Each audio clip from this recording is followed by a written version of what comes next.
Rome, 44 BCE. The city stood at the height of its power, yet beneath the marble arches and crowded streets, unease lingered. Julius Caesar, the man who had conquered Gaul, crossed the Rubicon and broken the power of his rivals, now ruled as dictator for life. To the common people, he was a saviour. To the Senate, he was a threat. To his soldiers, he was almost a god. And to Marcus Junius Brutus, he was something far more personal, friend, mentor, almost a father. Caesar had spared Brutus after Pompey's defeat, honouring him when he might have destroyed him. He offered him trust, position, and affection. In public and in private, Caesar's regard for Brutus was clear. It was said that Caesar once declared he would rather have Brutus as a friend than any crown placed upon his head. But Rome was a city allergic to kings.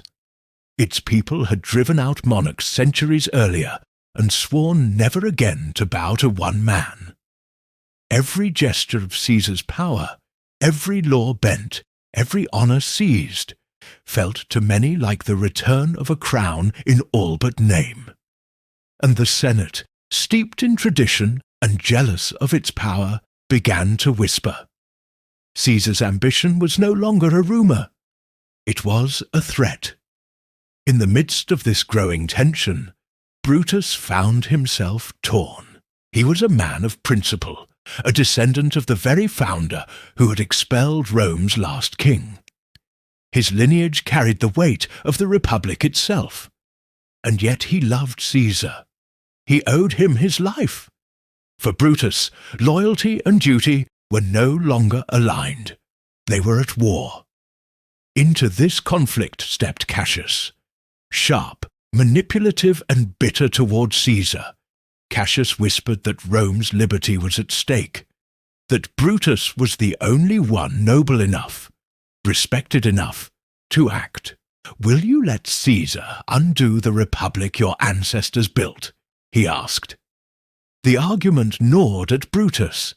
He told himself he resisted, but the more Caesar triumphed, the heavier the burden grew. When Caesar was offered a crown during the festival of Lupercal, the crowd roared. 3 times the crown was pressed upon him. 3 times he refused. Yet to many, the refusal seemed a performance, a display meant to test the people's appetite for monarchy. If Caesar could not seize the crown openly, he would take it by stealth. Brutus began to wonder if friendship had blinded him. Was he loyal to a man or to Rome? And so Brutus joined the conspiracy. 60 senators, united not by love of each other, but by fear of Caesar's power, plotted his death. They chose the Ides of March, the 15th day of the month, as their moment. In the Senate chamber, among colleagues, with daggers hidden beneath their cloaks, they would strike. The morning of the Ides dawned with ill omens. A soothsayer had warned Caesar to beware the day. His wife Calpurnia dreamed of his murder and begged him not to leave his house. For a moment, Caesar hesitated. Perhaps he felt the weight of destiny pressing close. But another friend, Decimus, persuaded him otherwise. "The Senate awaits," he urged. "They plan to honour you. Do not insult them with your absence." Flattered, reassured, Caesar dismissed his fears. At the Theatre of Pompey, the conspirators waited. The chamber echoed with the shuffle of sandals and the murmur of senators. When Caesar arrived, they crowded close, offering a petition. He brushed it aside. Then Casca moved first, plunging a blade into Caesar's shoulder. Shock rippled through the room. Caesar turned, bewildered, as steel flashed all around him. One by one, the knives fell. Cloaks tore, blood-stained marble. Caesar fought back at first, but then he saw Brutus. And in that instant, everything changed. The man he trusted most stood with dagger drawn.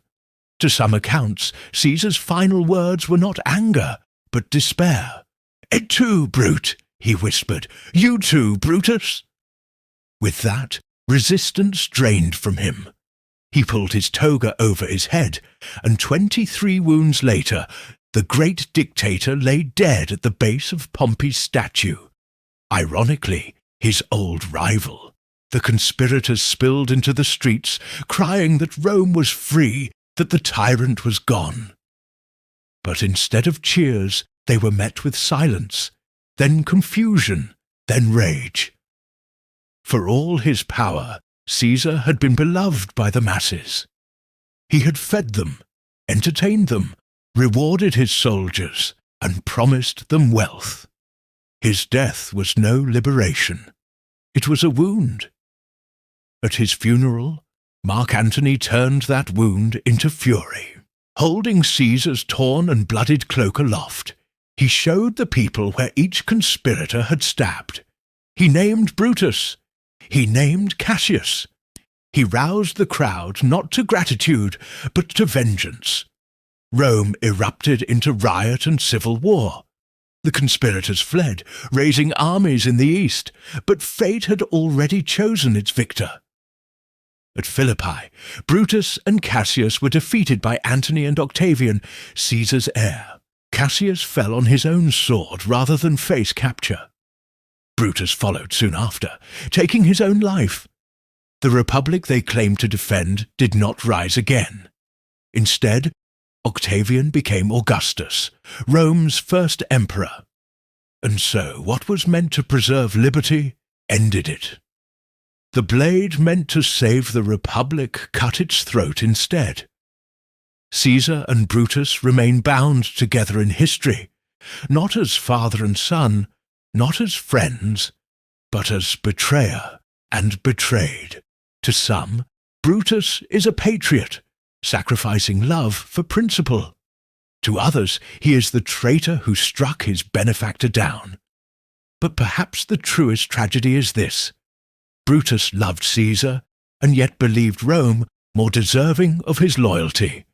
That choice destroyed them both. The Ides of March stands eternal as a warning.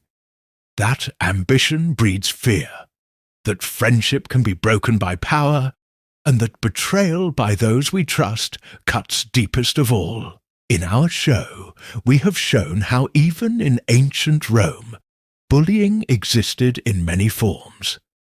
What do you think of Cassius's behavior towards Brutus? Does this remind you of someone you know? Share your thoughts in the comments below. Also, have you ever tried to convince yourself that everything is okay when clearly it's not? How did that go for you? Tell us in the comments below. Now, as we end this episode, let's look at how we can avoid letting ourselves be bullied and how we can help others who are going through this. No. 1. Pay attention to your inner voice. If your gut is telling you something is wrong, then it probably is. Don't try to talk yourself out of it. 2. Don't be afraid to speak up. If you see someone being bullied, it may seem easier to look away, but doing so only encourages the bully. Calling them out may be uncomfortable, but speaking up can stop a harmful situation quickly. 3. Don't make excuses for the bully. Bullying is never okay. So don't try to find reasons or make excuses for why they're acting this way.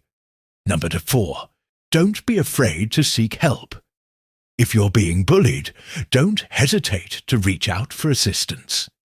Telling a trusted adult can stop the bullying and help you feel supported. Lastly, 5. Be kind to yourself.